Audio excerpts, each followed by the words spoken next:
मला काय संदेश द्याल? खूप छान प्रश्न आहे.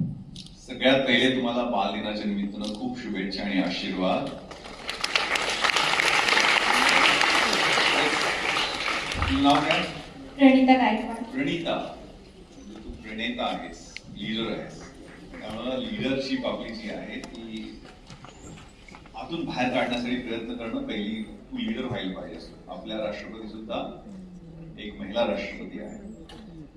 पण बाल दिनानिमित्त मी एवढंच सांगेल की देहामध्ये शक्ती असली पाहिजे, मनामध्ये उत्साह असला पाहिजे, बुद्धीमध्ये विवेक असला पाहिजे, देशावरती प्रेम असलं पाहिजे, आई वडिलांच्यावर श्रद्धा असली पाहिजे, शिक्षकांचा आदर असला पाहिजे,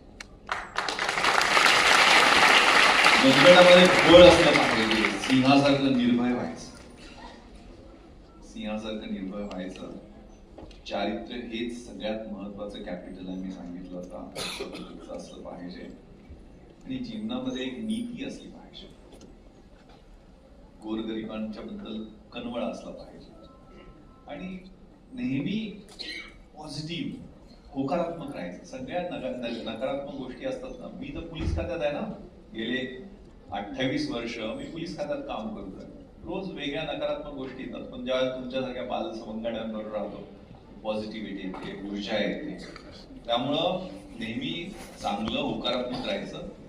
दुसऱ्याच्या दृष्टिकोनातून पण विचार करायचा. आई अशी का वागली आज, बाबा असे का बोलले, त्यांनाही त्रास असेल ना, ते पोटाला चिमटा काढून आपल्याला शिकवत असतात. त्यामुळे त्या गोष्टी नकारात्मक घ्यायच्या नाहीत. शिक्षक त्यांचा दृष्टिकोन काय असेल त्यांचा नेहमी आदर केला पाहिजे. पाठीमागं सुद्धा शिक्षकांच्या बद्दल निगेटिव्ह बोलता कामा नये. हा आपल्या डोक्यात कायम म्हणी. एकदा ते ध्येय निश्चित झालं की मग त्याच्या दृष्टीने मार्गक्रमण राहायचं. नेहमी टॉपचं लक्ष ठेवायचं. खाली खूप गर्दी असते, खूप मारामारी असते, वरती गर्दी नाही.